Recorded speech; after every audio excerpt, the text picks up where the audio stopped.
Selamat pagi, apakah suara saya jelas? Jelas, Kak. Oke, baik. Ya, saudara, pagi ini saya ingin menyampaikan, melanjutkan apa yang minggu lalu kita sudah belajar tentang bagaimana kita menghasilkan buah. Nah, saudara, kalau kita ingin menjadi murid sejati, murid kerajaan yang menghasilkan buah banyak, maka saudara kita mesti mempraktekkan disiplin doa dan merenungkan firman. Nah, saudara, tapi untuk kita mempraktekkan disiplin doa dan merenungkan firman, kita harus terlebih dahulu mengatasi penghalang praktek doa dan merenungkan firman. Nah, mari kita lihat, saudaraku, ayatnya. Kita sama-sama merenungkan di dalam saudaraku Yohanes pasal yang next kita akan baca saudaraku di dalam Yohanes pasal yang ke-15 ayat 5. Akulah pokok anggur dan kamulah ranting-rantingnya. Barang siapa tinggal di dalam aku dan aku di dalam dia, ia berbuah banyak, sebab di luar aku kamu berbuat. Saudara, kalau sebagai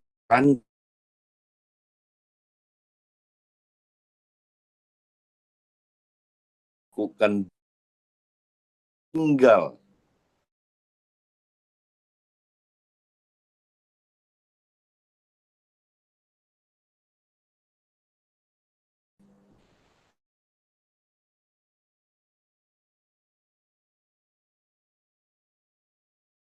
tinggal di dalam dia, tinggal di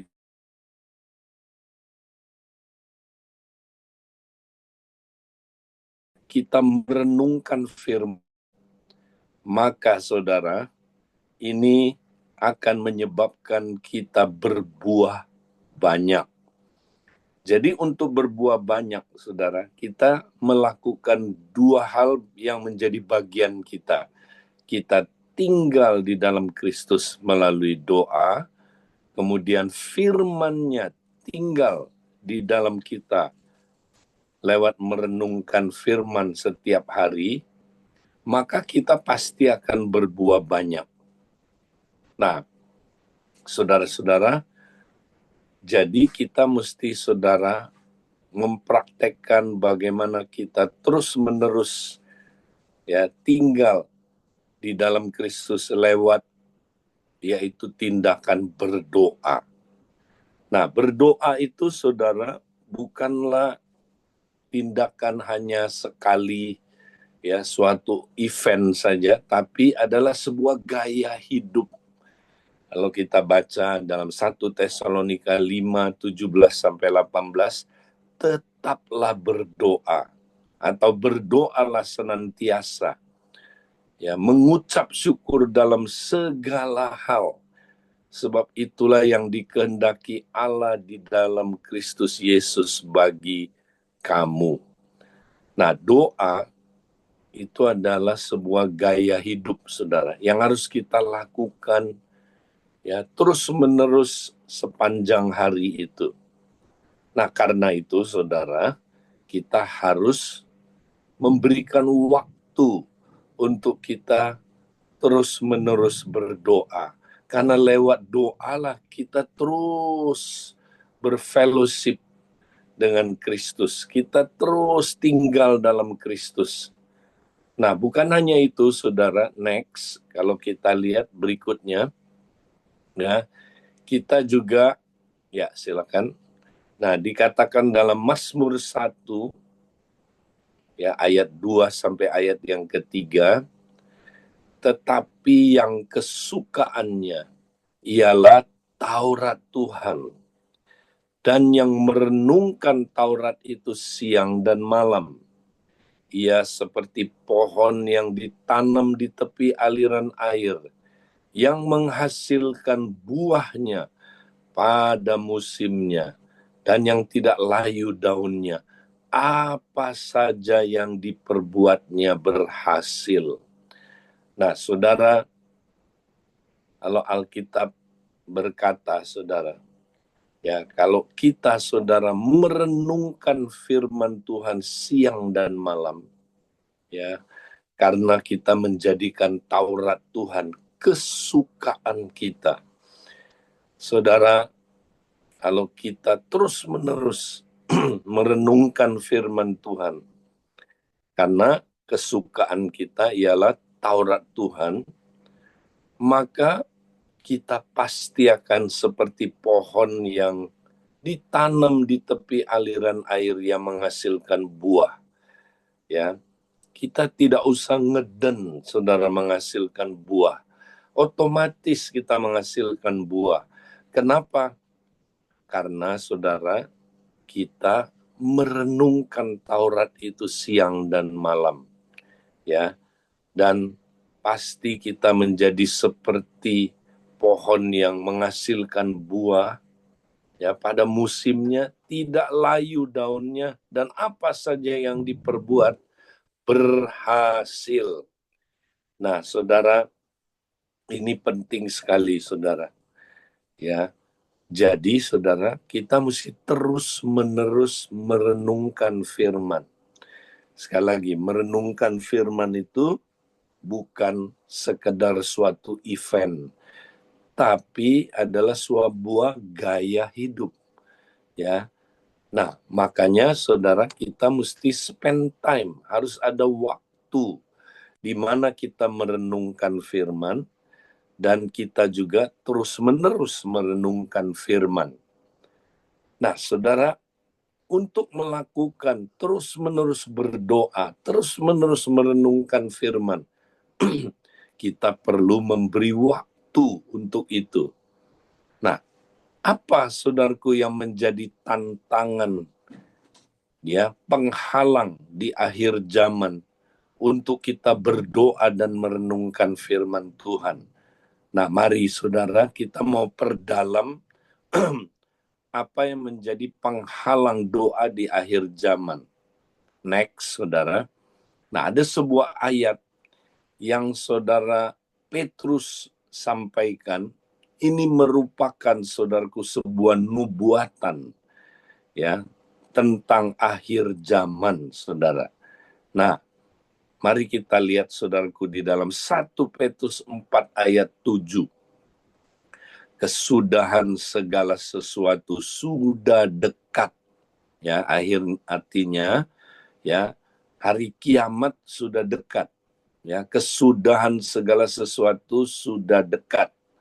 Akhirnya artinya semakin kedatangan Tuhan yang kedua kali, ya, kesudahan segala sesuatu sudah dekat. Ini menunjuk kepada akhir zaman. Karena itu, kuasailah dirimu dan jadilah tenang. Nah, supaya apa? Supaya kamu dapat berdoa. Nah, saudara, Petrus berkata, saudara, ada tantangan, penghalangan doa di akhir zaman.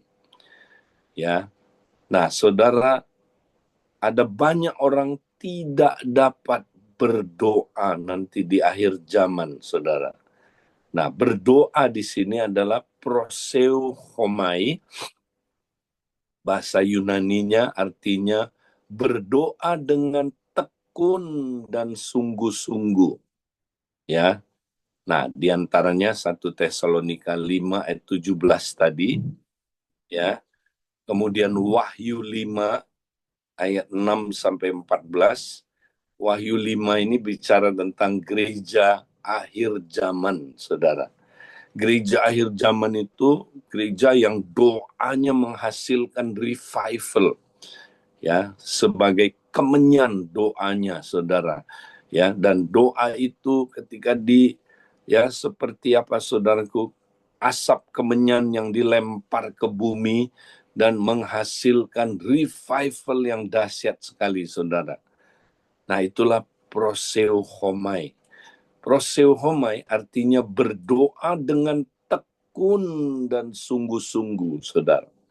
Ya, nah, apakah kita sudah mempraktekkan doa yang tekun dan sungguh-sungguh?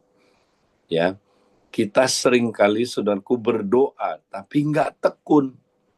Ya, kita berdoa hari Senin, hari Selasa nggak doa bolong, hari Rabu doa, hari Kamis, saudaraku, bolong lagi, nggak tekun, ya saudara, dan tidak bersungguh-sungguh.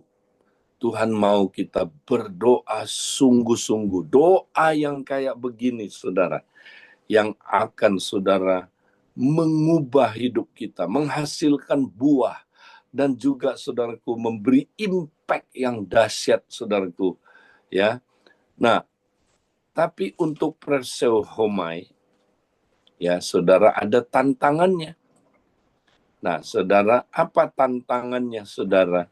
Ya, kita tidak dapat berdoa kalau kita tidak tenang, saudara. Nah, next kita lihat, saudara, berikutnya. Nah, dunia ini semakin tidak tenang, saudara. Ya, nah apa artinya tenang di sini, saudara? Tenang itu soproneo, ya, artinya, saudara, tenang atau waras, ya, normal. Jadi kita sedang hidup di masa yang tidak tenang, saudara. Ya, itulah sebabnya Petrus berkata, ya, saudara, bahwa kesudahan segala sesuatu sudah dekat. Artinya menjelang kedatangan Tuhan yang kedua kali, makin dekat akhir zaman ini, saudara, makin manusia nggak tenang, saudara. Ya, makin manusia nggak waras. Itu sebabnya manusia, saudara, nggak bisa berdoa. Nah, coba kalau nggak percaya, saudara cek generasi Gen Z yang ada dan Gen Alpha nanti yang akan ada. Saudara, coba perhatikan hidupnya mereka. Ya, mereka sangat sulit berdoa, saudara. Ya, suruh tutup mata, saudara. Ya, berdoa, ya, 3 menit aja sulit sekali mereka konsentrasi. Ya, nggak seperti generasi sebelumnya. Generasi sebelumnya lebih mudah berdoa, saudara. Kenapa? Karena lebih tenang, ya, lebih waras. Hari-hari ini, saudaraku, lebih nggak tenang dan nggak waras. Nah, mari kita lihat, saudara, apa penyebabnya, ya, sehingga manusia semakin menjelang kedatangan Tuhan kedua kali, semakin nggak tenang, nggak waras. Next. Nah, mari kita lihat dalam sejarah, saudara. Ya, manusia itu semakin tidak tenang, tidak waras, semakin, ya, menuju kepada akhir zaman. Nah, saudara, tadinya manusia hidup, ya, belum ada jam, ya, saudara. Yang menemukan jam itu, saudara, adalah, ya, para biarawan yang berdoa di biara. Ya, mereka, saudara, waktu itu kira-kira abad ke-5, ya, para biarawan, ya, sedang berdoa di biara. Ya, mereka perlu waktu supaya apa, saudara? Supaya disiplin. Mereka tahu, oh, saya udah doa sejam atau saya udah doa 2 jam. Nah, maka terciptalah, saudara, jam pertama, penunjuk waktu pertama yang menggunakan pasir. Ya, masih ingat, saudara? Nah, ini dia. Ya, di abad ke-5. Kemudian pada tahun 1386 pertama kali terciptalah penunjuk waktu yang disebut jam dinding. Ya, nah, jam dinding pertama itu, saudara, diciptakan di Cekoslowakia, digantung di atas menara. Nah, ini dia, ini aslinya, saudara, ya, 1386. Sejak itulah saudara manusia ya semakin saudaraku sibuk ya. Kenapa saudara? Karena dengan adanya jam manusia makin sibuk saudara. Manusia tahu, oh ini udah kelewatan batas ya. Ini sudah waktunya ya, karena ada waktu saudara. Nah, apalagi tahun 1879 Thomas Alva Edison menemukan bohlam ya, bola lampu saudara. Wah, manusia makin sibuk saudara. Tadinya manusia malam-malam itu ya karena udah gelap ya paling pakai lampu saudara yang pakai obor ya, itu kurang seru saudara. Manusia nggak bisa baca malam harinya, sulit ya, remang-remang, tidak baik ya. Makanya manusia saudaraku tidurnya lebih awal, kurang sibuk ya. Tapi setelah saudaraku ada terang ya, ada bohlam, manusia tidurnya semakin malam, semakin banyak kegiatannya, semakin sibuk saudara. Ya, sebenarnya alat-alat teknologi ini baik saudara. Ya, membuat manusia lebih fokus, lebih saudaraku ya, lebih efektif ya dalam bekerja dan melakukan sesuatu. Tetapi saudaraku juga ada impact-nya. Ya, impact-nya manusia makin sibuk. Ya, sibuk itu bagus. Tapi saudara nggak boleh terlalu sibuk. Nah, akhirnya saudara manusia semakin saudaraku nggak tenang, semakin sibuk hidupnya nggak tenang sejak tahun 2007. Nah, ingat saudara 2007 ada apa? Ya, saya ingat inilah launching smartphone yang pertama saudaraku. Ya, saya nonton itu 2007. Saya nggak tahu saudara nonton nggak. Steve Jobs di tangannya saudaraku 2007 memperkenalkan sebuah alat yang canggih banget saudara. Ya, alat ini namanya smartphone. Dulu orang saudara dalam teknologi ya, saudara informasi ya, manusia itu saudara ya semakin lama semakin canggih teknologi informasinya. Ya, dulu saudara ada telegram. Ya, wow, itu orang bisa kirim informasi ke daerah yang jauh ya dengan cepat. Tapi itu masih kurang cepat ya. Yang lebih cepat lagi namanya saudaraku televisi. Ya, orang bukan cuma bisa dengar saudara suara, tapi bisa lihat gambar.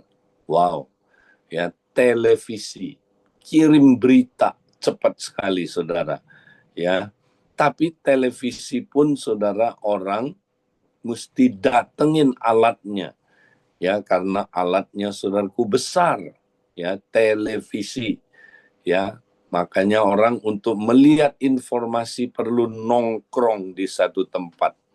Tapi sejak tahun 2007, saudara, ya manusia bisa melihat gambar, bisa mendengar suara, bisa mendapat informasi di sebuah alat saja, saudara. Alat ini bisa ada di tangan manusia, saudara, digenggamnya, saudara, dan alat ini namanya smartphone. Ya, Steve Jobs memperkenalkannya, saudara. Kalau nggak salah setahun kemudian dipasarkan ke seluruh dunia. Ya, wow, sejak itu, saudara, manusia mengalami revolusi ya dalam informasi, saudara. Ya, manusia masuk ke dalam saudaraku era globalisasi dan informasi yang belum pernah terjadi sebelumnya. Nah, dari satu benda ini saudara, ya, manusia saudara akhirnya ya hidupnya dikuasai oleh benda ini saudara. Dikuasai oleh benda ini, ya. Dan akhirnya dari 2007 sampai sekarang manusia makin sibuk, makin tergesa-gesa, makin sibuk, makin tergesa-gesa.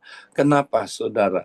Karena manusia mendapatkan informasi ya yang bersifat global, membanjiri pikirannya, saudara. Ya, dan pikirannya total dikuasai ya oleh apa, saudaraku, smartphone ini. Ya, nah apanya yang dikuasai? Nah ini menurut penelitian, saudara. Ya, menurut penelitian yang dikuasai total atau sepenuhnya oleh smartphone adalah prefrontal cortex-nya, saudara. Nah, apa itu prefrontal cortex? Prefrontal cortex ya ada di jidat saudara ini.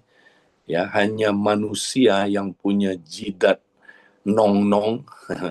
Makanya kalau saudara nggak nong-nong bukan manusia, ya. Makanya cimpanse jidatnya tidak nong-nong karena nggak punya prefrontal cortex. Prefrontal cortex adalah pusat kendali jiwanya manusia, saudara. Ya, jadi semua jiwa saudara, ingat jiwa saudara itu apa? Pikiran, perasaan, ya, kehendak, dan kemudian termasuk pikiran bawah sadar, itu dikontrolnya oleh pusat kendali yang namanya PFC, prefrontal cortex. Ini penting, saudara. Nah, di dalam hidup kita, saudara, sejak tahun 2007, ya, ada sebuah benda yang mengontrol penuh prefrontal cortex kita, saudara. Ya, itu namanya smartphone.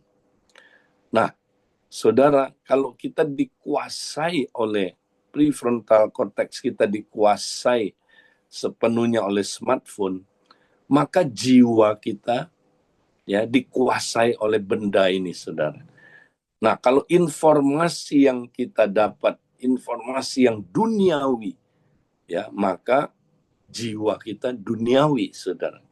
Kalau saudaraku, ya, prefrontal cortex kita dikuasai oleh benda ini, dan benda ini satanik, ya, informasi yang masuknya satanik, maka jiwa kita satanik, ya.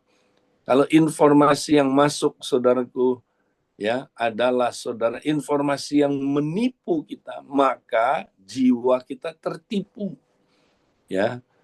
Kalau saudara yang masuk ke dalam diri kita, saudara, ya, yaitu saudara prefrontal cortex kita dikuasai oleh informasi yang jahat, maka kita jahat, ya, saudara. Nah, ini mengerikan. Nah, inilah yang menyebabkan, saudara, benda ini yang menguasai kita, menyebabkan kita terhalang untuk berdoa, saudara. Ya, kita terhalang. Mari kita lihat berikutnya, saudara. Nah, ini berdasarkan riset. Next, ya. Berikutnya, saudara. Nah, ini PFC kita itu ada di jidat kita, ya, kalau di dalam otak. PFC kita ini gunanya buat apa, saudara? Ya, gunanya adalah sebagai alat untuk, ya, kita mengkonekkan jiwa kita dengan roh yang ada di dalam, saudaraku, diri kita, yang di dalamnya ada Allah. Jadi kalau, ya, saudaraku, urutan yang sehat adalah Allah yang ada di dalam roh kita bersekutu dengan kita, Allah menguasai roh kita menguasai jiwa kita melalui PFC, prefrontal cortex, dan prefrontal cortex kita menguasai tubuh kita sehingga, saudara, ya, kita menghasilkan buah, ya. Maka kita menghasilkan buah roh. Hidup kita hidup yang serupa dengan Kristus, saudara. Ya, di mana Allah menguasai roh kita. Roh kita menguasai PFC kita. Ingat, PFC kita, prefrontal cortex kita adalah pusat kendali jiwa kita. Ya, PFC kita adalah pusat kendali dari apa, saudara? Ya, pikiran, kehendak, juga pusat kendali dari apa, saudaraku? Ya, pikiran-pikiran bawah sadar kita, saudara. Itu semua dikontrol oleh PFC. Ya, nah kalau PFC kita dikontrol oleh Allah yang ada di dalam roh kita, maka tubuh kita, ya, maka tubuh kita akan nurut sama kehendak Allah, saudara. Tubuh kita tidak akan menghasilkan buah daging, saudara. Ya, tubuh kita ini akan dimatikan perbuatan-perbuatan dagingnya, saudara. Sehingga yang keluar adalah perbuatan-perbuatan, ya, apa yang sesuai dengan buah roh, kasih, ya, damai sejahtera, sukacita, ya, kebaikan, kemurahan, ya, apalagi saudaraku, penguasaan diri. Nah, ini orang yang hidupnya dalam roh, ya, orang yang dikuasai, ya, oleh saudaraku roh, yang dipimpin oleh roh, dia menghasilkan buah roh. Nah, tapi hari-hari ini, saudara, ya, yang terjadi adalah yang sebelah kanan, ya. Nah, apa yang terjadi, saudara? Allah mau menguasai rohnya. Nah, tapi waktu rohnya mau menguasai jiwanya, saudara. Nah, perhatikan ada blok, ya. PFC-nya udah dibajak, ya. Prefrontal cortex-nya dibajak, dikuasai oleh smartphone. Nah, ini dia, ya, saudara. Jadi smartphone mengambil alih, menguasai jiwanya. Makanya inilah yang terjadi pada generasi sekarang ini, saudara. Ya, anak muda kita, termasuk mungkin kita juga. PFC kita, prefrontal cortex kita udah dibajak, udah dikuasai oleh siapa, saudara? Oleh smartphone. Sehingga saudara nggak bisa lagi bersekutu dengan Allah. Ya, terganggu jiwanya, saudara. Karena jiwanya tidak lagi dikuasai oleh Allah yang ada di dalam roh kita, tetapi saudaraku dikuasai oleh smartphone. Ya, nah inilah penyebabnya anak muda sekarang, ya, doa 3 menit aja nggak bisa, saudara. Karena udah dikuasai sama benda yang namanya smartphone. Dikuasai oleh informasi-informasi yang negatif, yang jahat, yang nggak benar, yang duniawi, yang satanik, yang saudaraku tidak benar, ya, informasi yang tidak benar menguasai jiwa kita. Makanya sulit sekali, ya, anak muda dan mungkin saudara yang dikuasai oleh informasi dari smartphone ini untuk hidup benar seperti yang Allah mau. Ya, doa aja sulit kok, saudara. Ya, nah ini yang terjadi, saudara. Makanya Petrus sudah bernubuat, saudara. Ya, pada akhir zaman akan datang masa di mana tidak tenang, manusia nggak waras hidupnya. Ya, tidak tenang, tidak waras. Ya, akibatnya nggak bisa berdoa. Nah, gimana supaya kita bisa berdoa? Kita mesti mengatasi penghalang-penghalang ini. Nah, next, apa bentuk penghalangnya, saudara? Berikutnya, penghalang doa, penghalang kita merenungkan firman pada akhir zaman, namanya ketergesaan, saudara. Ya, ketergesaan, hurry bahasa Inggrisnya. Ya, ketergesaan artinya terlalu sibuk, saudara. Ya, gini, hidup ini pasti sibuk, ya. Tidak ada orang yang, saudara, tidak sibuk kalau hidup, ya, kecuali udah meninggal, ya, udah tinggal di tanah 1 kali 2, ya, itu udah nggak sibuk, saudara. Tapi kita semua sibuk. Nah, selama orang hidup dia sibuk, makanya saudara, ya, kita, saudaraku, nggak bisa menghindari kesibukan. Tapi yang kita mesti hati-hati adalah terlalu sibuk. Nah, artinya gini, saudara. Ya, kita melakukan apa saja yang kita mau lakukan, saudara. Yang penting, yang tidak penting, yang kurang penting, kita lakukan semua. Kita mau lakukan semua. Kita nggak lagi memilah-milah mana yang paling penting, mana yang kurang penting, mana yang tidak penting. Kita mau lakukan semua. Nah, akibatnya kita terlalu sibuk.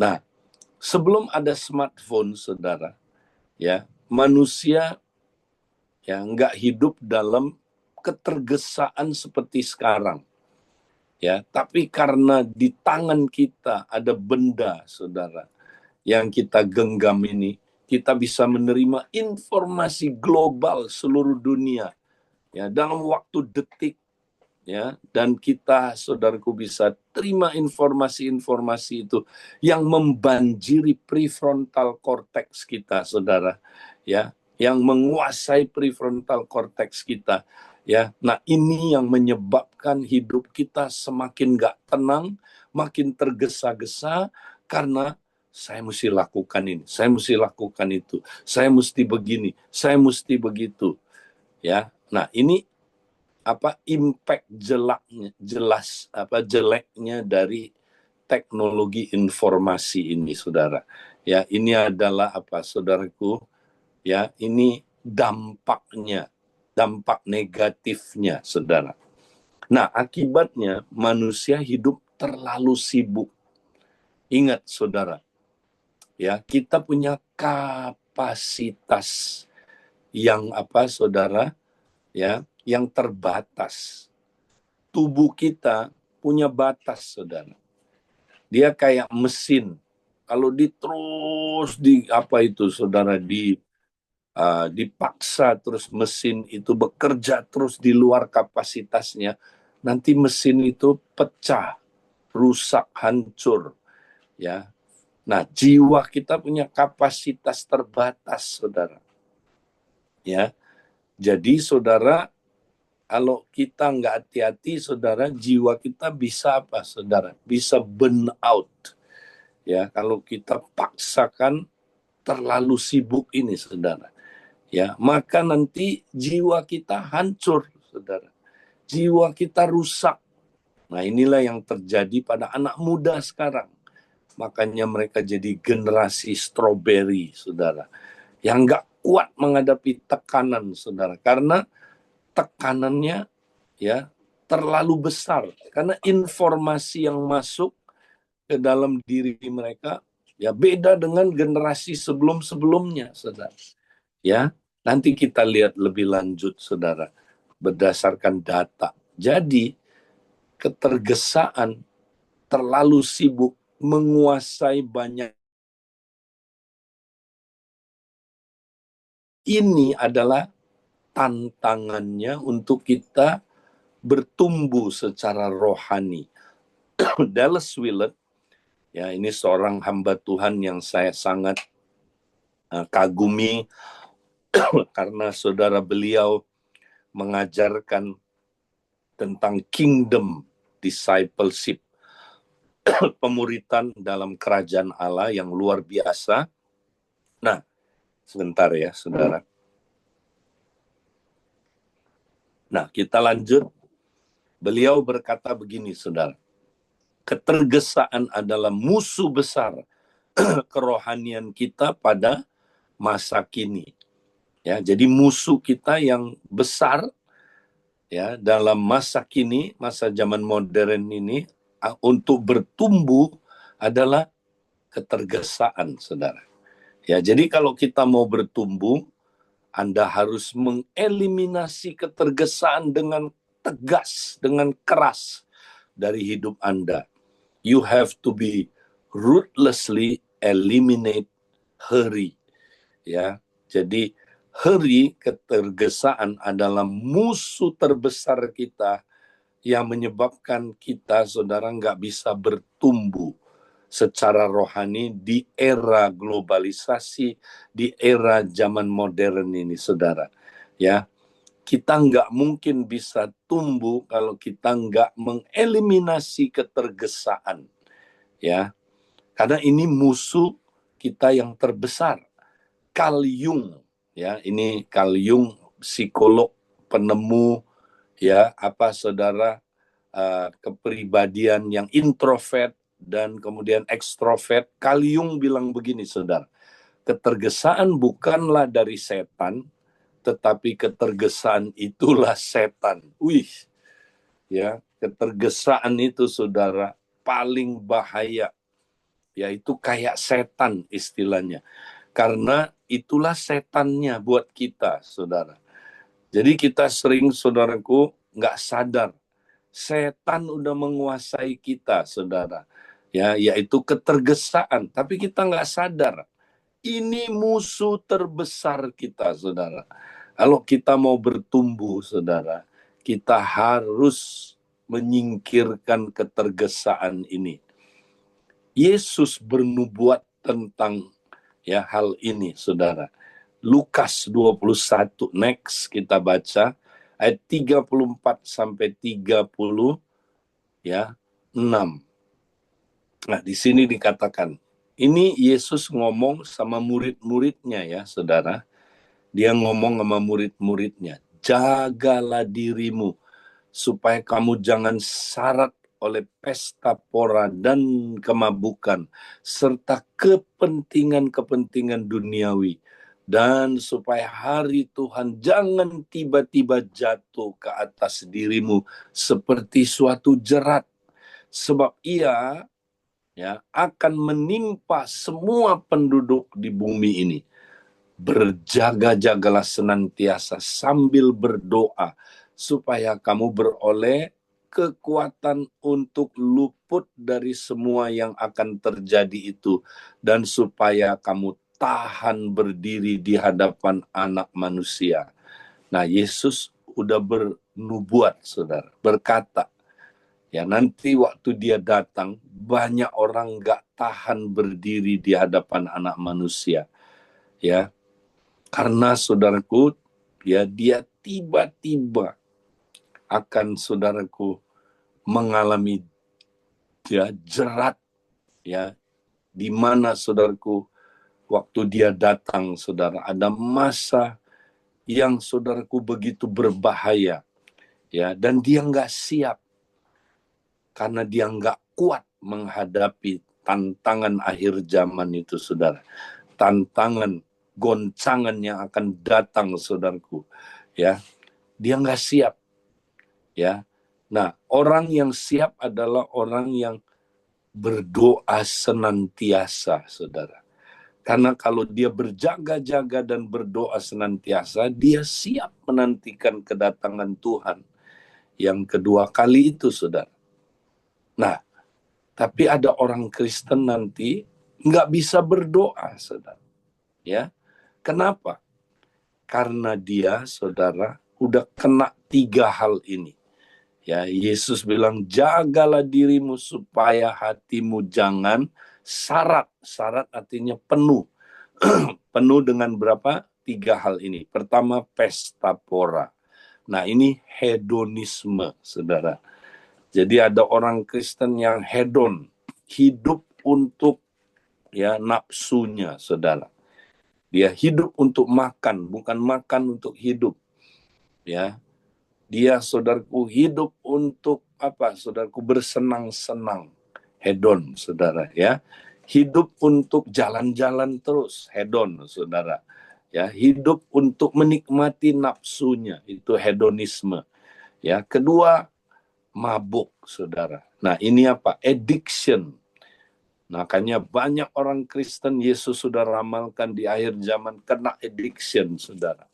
Apa itu? Nah, salah satunya digital addiction, saudara. Yaitu, ya, addicted kepada apa, saudaraku? Ya, gadgetnya itu. Ya, addiction kepada smartphone. Nah, serta apa, saudara? kepentingan-kepentingan duniawi. Ini dia, saudara. Dari kata penting. Apa yang paling penting dalam hidup saudara?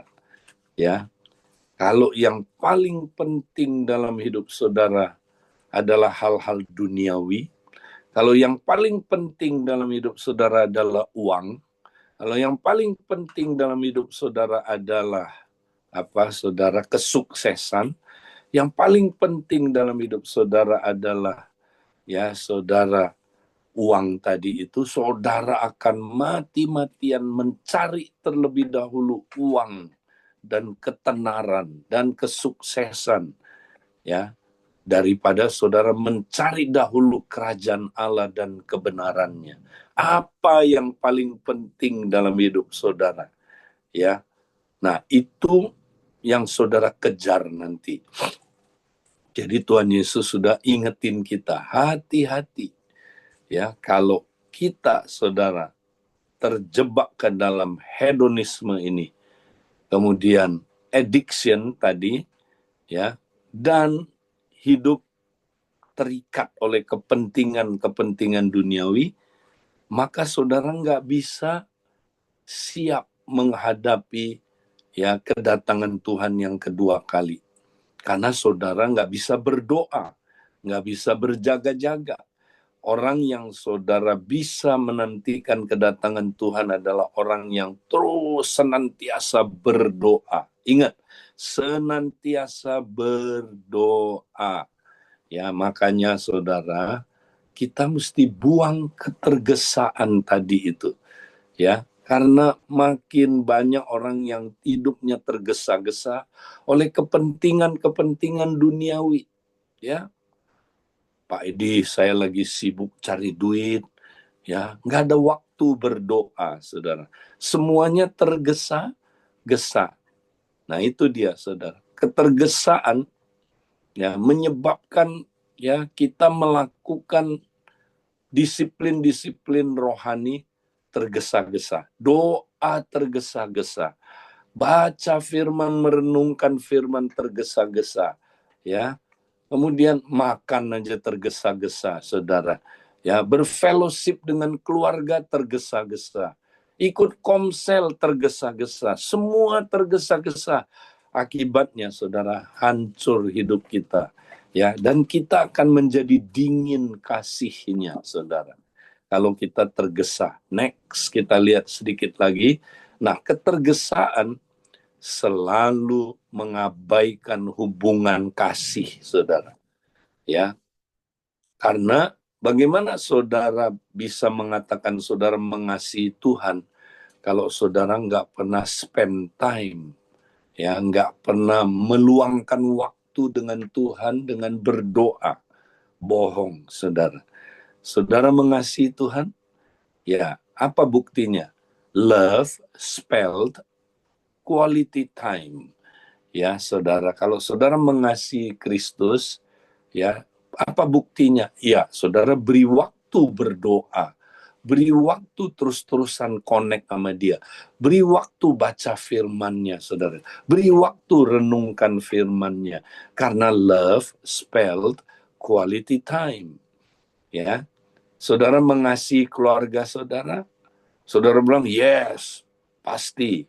Nah, ingat, kasih itu dinyatakannya lewat saudara memberi waktu. Kalau saudara nggak ada waktu buat keluarga, bohong saudara mengasihi keluarga. Because love spelled quality time. Kan saudara? Nah, tapi kalau orang yang udah tergesa, saudara, dia selalu mengabaikan hubungan kasih. Jadi orang yang tergesa-gesa, saudara, dia semakin kasihnya semakin dingin. Itu yang Alkitab katakan di akhir zaman, karena kedurhakaan, kasih kebanyakan orang menjadi dingin. Kasih kepada Tuhan menjadi dingin, kasih kepada sesama menjadi dingin, kasih kepada keluarga menjadi dingin, akhirnya hancur hidupnya. Nah, itu sebabnya saudara, kita harus menguasai penggunaan smartphone kita, saudara. Karena dari sinilah kita hidupnya tergesa-gesa. Di sinilah yang membuat kita nggak tenang hidupnya. Ya, next. Nah, kita lihat sedikit lagi, saudara. Berikutnya. Nah, smartphone, saudara, ingat kita tidak anti smartphone. Ya, smartphone itu hamba yang baik, saudara. Tapi dia tuan yang jahat. Nah, perhatikan. Kalau kita menguasai smartphone, ya, menguasai penggunaan smartphone, itu bisa menjadikan kita, saudaraku, memperoleh hal-hal yang baik daripada smartphone. Ya, kalau kita menggunakan dia dengan bijak, ya itu baik. Ya, smartphone bisa membuat kita lebih bertumbuh dalam rohani. Bisa, karena informasi global juga kita akan terima, ya, informasi ya yang begitu luar biasa, ya, kekayaan rohani kita bisa dapat, ya, walaupun hati-hati dengan ajaran sesat, ya. Kita bisa, saudara, menggunakan smartphone untuk pertumbuhan rohani kita. Itu baik. Tapi jangan pernah, saudara, dikuasai oleh smartphone. Kalau saudara dikuasai oleh smartphone, maka saudara akan menerima semua informasi-informasi, ya, yang jahat, yang berdosa, informasi yang duniawi, ya, masuk ke dalam diri saudara, sehingga saudara nggak akan bisa bertumbuh. Nah, mari kita lihat seperti yang ada di dalam, saudaraku, ya, research yang ada, survei yang ada, studi membuktikan bahwa peningkatan penggunaan sosial media dapat menyebabkan penurunan rasa bahagia, ya, penurunan rasa bahagia, dan meningkatkan perasaan frustrasi dengan kehidupan secara keseluruhan. Hal itulah yang menyebabkan depresi. Wow, ya saudara, ini dampak negatifnya smartphone, saudara. Ya, kalau kita terlalu banyak ngelihat smartphone terus dari pagi, siang, sore, malam, ya, kita dikuasai, saudaraku, oleh smartphone. Makanya ini yang menyebabkan rasa frustrasi, ya, dan depresi. Justru terjadi penurunan rasa bahagia. Ya, jadi orang pikir, oh kalau kita lihat smartphone kita akan bahagia. Ya, kenapa? Karena dia menghibur jiwa kita. Wih, makanya orang bilang, lu lihat smartphone itu supaya kamu dihibur, dikuatkan. Iya, ada hal-hal yang bisa memberikan kita hal yang demikian. Tapi ya, kalau kita nggak hati-hati, kebanyakan kita kalau nonton smartphone, kita nonton yang apa, saudara? Kita lihat yang negatif-negatif, yang duniawi, yang jahat, yang berdosa, saudaraku. Kita kalau nggak hati-hati, kita masuk informasi yang justru membuat kita makin depresi, makin frustrasi, dan nggak bahagia, saudara. Justru kita nggak bahagia, terjadi penurunan rasa bahagia. Satu lagi yang terakhir, ya, kenapa anak-anak muda banyak yang bunuh diri, saudara? Nah ini, Lembaga Pencegahan Bunuh Diri Amerika melaporkan bahwa angka orang yang bunuh diri antara 15 sampai 24 tahun telah meningkat 31,5% sejak tahun 2008. Pada tahun pertama kali lahirnya smartphone, ya saudara. Nah ini dia. Jadi sejak smartphone muncul 2008 dipasarkan, angka anak-anak muda yang bunuh diri naik 31,5%. Sejak tahun 2012 ada peningkatan kecemasan dan depresi yang masuk terus-menerus di antara murid-murid sekolah menengah, ya, tanpa terkecuali apakah mereka hidup di kota ataupun di desa. Wow. Ya, lihat saudara, terjadi apa? Tingkat kecemasan yang meningkat, saudaraku. Ya. Nah, Jadi yang terakhir saudara kita lihat, itu sebabnya next, marilah kita jadi tenang saudara, supaya kita dapat berdoa. Nah, bagaimana supaya jadi tenang? Ayatnya bilang, kuasai dirimu. Nah, kata kuasai diri itu nefro, artinya kontrol terus-menerus dengan keras.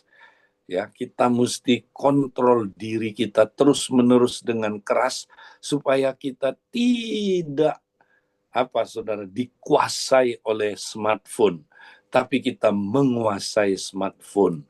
Ya, mari kita saudaraku praktekkan ini kalau kita mau berdoa. Baik, saudara, saya harus beralih ke ke mesbah doa yang lain, dan saya berharap saudara terus belajar. Ya, nanti mulai minggu depan saya keluar negeri, saudara. Saya harus kalau saudara ingin terus mendengarkan pengajaran tentang Kingdom Disciples, nanti saudara bisa menggunakan video-video saya. Ya, Tuhan memberkati. Mari kita terus semangat berdoa sungguh-sungguh dan tekun, merenungkan firman terus-menerus supaya kita berbuah, ya, berbuah banyak. Tuhan memberkati, sampai ketemu, Tuhan berkati. Baik.